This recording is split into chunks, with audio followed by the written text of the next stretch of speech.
Hello, Mama Akwaaba de Bana, what we adwumadi eso. Say the Abrofobeka say your weekend Bible inspiration. And then ye be koso etu kwan afa enwom no mo. And then ye enwom aduanan kron. Na we saa enwom we no kora emma na etreye kora ne mma. Okay, o say Mamo tete asase su nyina ne wiase nyina montie ensem a making. Ose wa wo soro, wa wo efam, wa wo sika, wa wo ye hiani. Sabre ose ye meka nyansasam e de akire wo. Ose enu ntitie na dwendwene ho na nya ntiase e wo mu. Se de nyame asem e kan no. Ose afei yembata mebusam ho yeti abebu a ewo nyame asem mu a yemma yeni eni ekire afei ose omomoma boniso etwom ho hia enam mo sike bia na mo japade omo enyanti omo bia mo de omo ho ato japade so se eno a na beji omo na eno na enwom aduanan kron ka che yen se ya no mo refi se brebe nyina se no achi na nkwane awie woni bia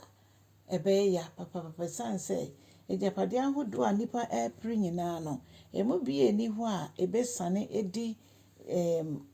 odefo no nachi enti se onyankopon ihira obi ema ne wedi yi a ana se o sika na we japade a odefo so nyame nso eka ho eno na ma bibia di mu sanse so bi ni awurade a oja ejapade no asase so ha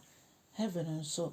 ebebo no na mmom se awurade hyira yen na yeni mo no Kristo nso afanse awurade ne ekra nkwa yeja wiase ejapade yi ewo ha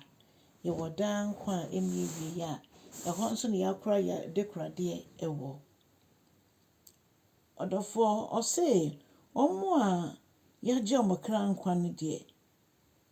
omobo eten na omo nyai se omo hwen ana se ni nyame di adom omo no aboden no omobo ayeden no ana se yebo ayeden no enya ade a esu betwa da afei ose sankrofo no ana sanipa no ebetena se da na sanipa no ehunu owuo Bible ka se obehu owuo ana se obesane akwasam na de ana se obekọ asase mu a na chese ne opa chense eno de owu a eye owumpre no ne mom ye anima saforade ne de wo asase so kra wo wuye obetena se hallelujah na ehun sane pei ebetena se ehu se dia ne bonyefo ani omo a omo mfam ho mata Kristo ho Bible chem se sankrofo no ye nkwasiafo Bible echeso bia oni merade bia no sana otie eno nti no nipa otesa no obeyira kura sanse wapo nokure no na yehune se nokure no eji ya adehia ne ya adehia mpa nti obepo nokure no na je so da so yakoa ede ma boni wiase ne obonsam na afei oche yense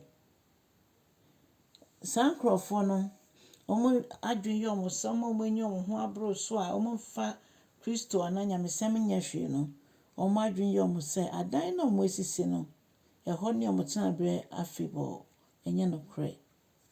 na omo fra omo nsase na nkro omo achichiri omo de to omo akasa omo de mudin to so na omo nim se ebetena hoda omo nim se ebibi ba ombeja ne ho akọ no so bibia wanfa Kristo ewo sa kwan so no nipa no na obe hwe ne nkwa te se dia sebia emoa ehwe omo nkwa na so onyankopon aboyo yes na no akasa nsa susu nti no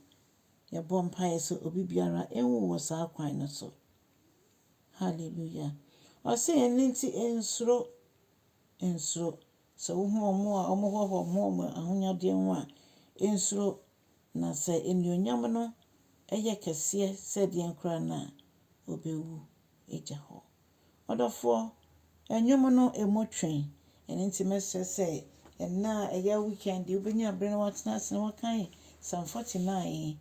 onyame ekasa kire bebre ewo ho.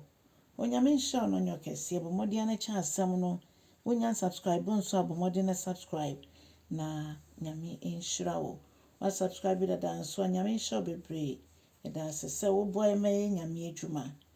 na wo nso a na waka chene odi man nso unsubscribe. Onyankopon nyama kese esanse magine adwuma atomo ho so. Se Yesu anche no sane na ni onyem mo a yemu biara nyo yiraba. Onyame enka ho. Bye bye.